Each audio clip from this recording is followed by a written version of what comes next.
So you want to make sure you're talking to the right guy on the other end of that Zoom meeting that's going to be the most inline person to be an ideal client for your business. So let's figure out how we figure that out. So first, we got to find out what that business needs to be successful. Just in black and white. Hey, what type of jobs do they want ideally that pay the most, and what jobs do they not want? So that way you can be a little bit educated, when you're on the phone talking to them, asking them, hey, do you want this? Hey, do you want that? They're going to say yes, obviously, to the bigger job, but make it clear to them that, hey, at the beginning, we're going to kind of go for what we can get to get an idea of the market that we're in and what we can go after. And then over time, through your commitment and your investment, we can build a campaign that more suits your needs as the data has been provided to Google Ads via the form fills, via people calling, via us pushing back what leads weren't qualified and what leads weren't, and us saying, hey, this lead was $10,000 versus this lead was $5,000. But we'll talk more about that later on. So once they fill out a form, or however they first came in contact with you, you want to get them on the phone right away, ASAP. You're going to ask them these questions on the next slide, which I'll go over in more detail. Exactly. In this video, by the way. So no need to wait too long for that one. They need to check at least 4 out of these 5 boxes, and you can go ahead, adjust these questions to your needs. I wouldn't put more than 5 because it's just going to take longer. And it should just be very black and white if they're a good fit or not. It shouldn't be something you have to think twice about, and it should be your initial instinct. Hey, this guy seems like he's going to be a pain, and just going to ask me more questions and constantly hit me up and annoy me with updates and all that stuff. So you want to make sure that that's not the case off rip, off the beginning, for those who know what rip means. But you want clients that are not afraid to spend money. It costs money to make money. That's the name of the game. Yes, there are agencies out there that will work with $500 budgets in Phoenix, Arizona, strictly for roof replacements, but you do not want to be that agency. Trust me right now. You want to be the guy that works with the plumber that willing to spend $5,000 to $10,000 a month, a roofer, whatever business it is, and that you can provide the most impact for to their business, because you are going to be able to kick the butt out of anybody that's in that industry. Now that's just like 100 of you that took this course and are doing the same thing. Then let's see what happens there. But there's plenty of plumbing companies to go around. I know that for a fact. So it's a lot more beneficial for them and for what they're going to be paying you to have the budget that makes sense for both of you to work with each other. And you could even say, like, hey, honestly, like, I'm more comfortable, I have more experience, and I'm more suited to work with clients with larger budgets. They're going to appreciate that more if they're the right client, not where you're looking at every click and analyzing every little detail and shooting yourself in the foot because you're making too many changes too soon. So you want to make sure that they're not afraid to spend money on advertising at all. You want clients that you can build a relationship with that's low maintenance. You want for a guy, I'm going to put this in my perspective, you want, let's say, a significant other that is not going to hit you up every 3 minutes. Where are you? What are you doing? How's it going? Why haven't you answered? All this stuff. The same thing you don't want in a client relationship. You want them to be low maintenance, built on trust, good values, and your good performance, because you're going to kick butt for them. You have to. That's what they're paying you for. Obviously, there's issues where not everybody wins, but we want to slim those out to as little as possible. So as long as you have your good values and they have their good values, because both of you have integrity, you can then move on to having a good relationship that's maintained and where they're happy and you're happy for the value that each of you are getting as well, the financial value. So don't let them bother you, especially if they're performing well. Hey, a lot of times too, they'll say, hey, I'm not performing well. And you're looking at their account, they have the lowest cost per lead in all your accounts basically. But don't brush that off. Just ask them why, because maybe it could be call quality, maybe it could be something bigger, maybe they're in a tough industry or tough market that there's a lot of search volume and erroneous searches that you haven't negated for some reason. So don't really blow anything off like that when clients come at you saying that, hey, things aren't looking the same as from what you're seeing. So always keep that in mind, but know, who's pulling your leg and who's not as well. So picture your ideal client the same way how you have a persona for your client's customers. Build one of those for yourself. Somebody who maybe has a family, has kids, young kids that play sports, so they're busy with their family and really can only talk to you during business hours. Not the guy who's crazy about his business and always looks at every penny in his business and all he can focus on is his business because he has nothing else better in his life.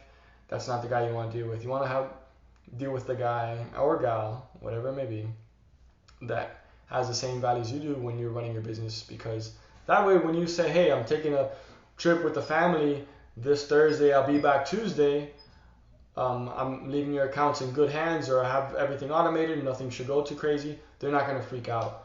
But if you have a client that you speak to on a daily basis and you don't speak to him for a week, he's going to be like, hey, why did I pay you for this week? What were you doing? Yada, yada, yada, even though you had a bunch of stuff automated, even though he's paying you so that you literally know when you can take a week off to go on that vacation for your knowledge, because of your knowledge and all that. So understand what I'm trying to say here and grasp it, because you want to make sure that you're always working with the right type of clientele. And you want the clientele that will recommend you other clients. So ask them if they're part of any associations, or if they have any other friends or colleagues or whatever in the same business, or if they go to conventions that, hey, maybe they can invite you there and you'll pay for their hotel or give them a free month in exchange. That way you can network, they can introduce you. So keep things like that in mind, where there's business growth between getting a new client as well, that can open more doors. And just don't be their pen pal. What questions to ask? So you want to have an idea of how long this business has been open for, what type of clientele base they have going on. If they're a brand new business, I wouldn't recommend it unless they're backed by a lot of funding, a lot of financing, and can afford to really be a big player in the space or have something new to offer. But at the end of the day, that's up to your own discretion. But I wouldn't recommend working with anybody less than 5 years of age with a company, because they're going to have a lot more hiccups than you can even imagine. The person answering the phone could be half asleep, and you have to recommend them, hey, you got to get a better person or get a call center or something to answer these calls. Hey, you're not answering calls overnight and you told me to run the ads 24 hours. So you want to limit these issues off the bat by them having had their business established for quite some time, so they know their issues and their errors and they've had time to fix that. Obviously there's still going to be a ton of issues regardless, because nowadays not many people know how to run their business in line with digital marketing and digital marketing's needs, especially Google Ads. But that's what you're there for. You tell them what you need, what you want, and how to get them to accomplish it, and you'll get them that much further. How their experience has been with digital marketing. You want to get an idea if they've been robbed in the past, or they feel like they've been robbed, how that has gone.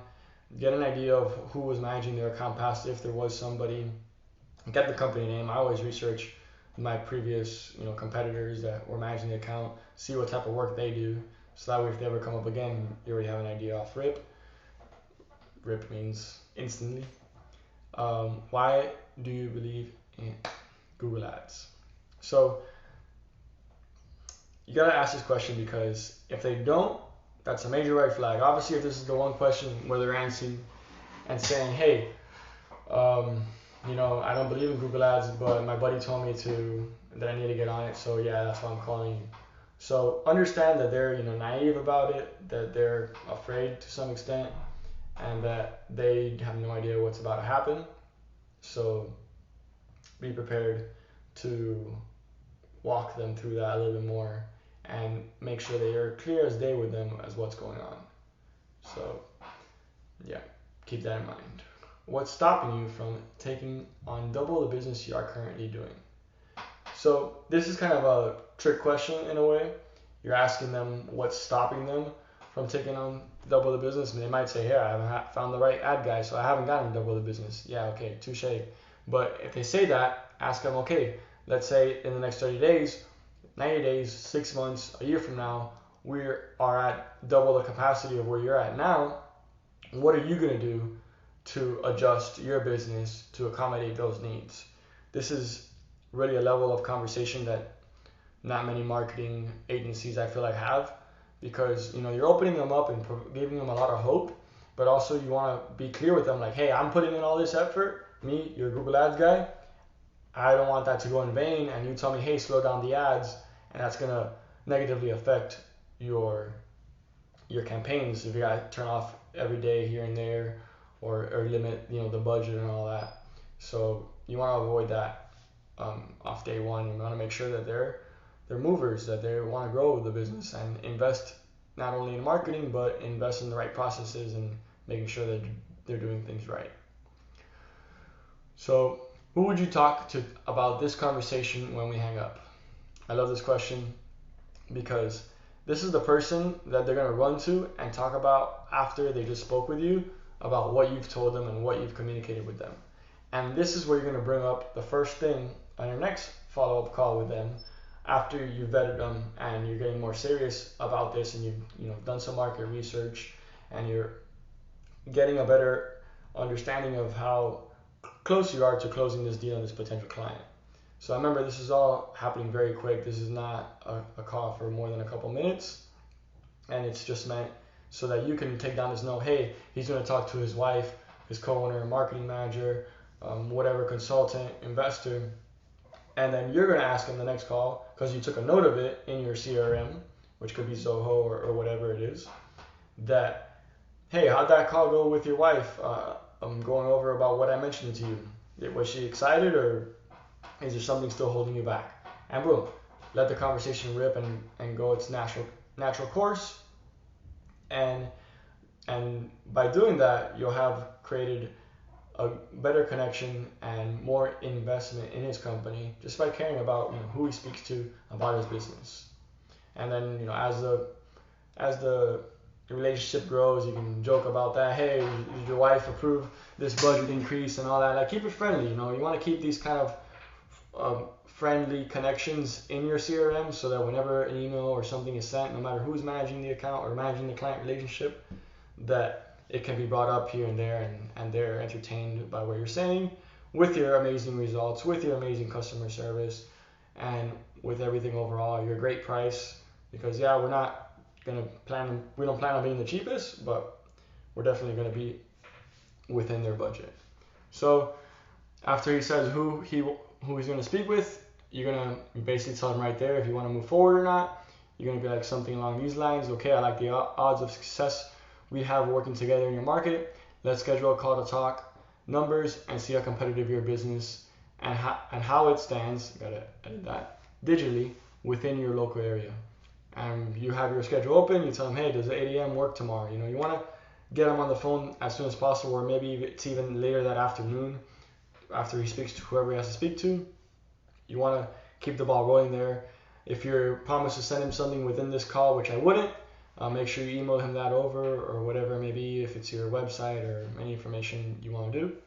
But yeah, focus on that. Vet these guys, because it's going to avoid you from headache and frustration later down the road. Until the next one, peace.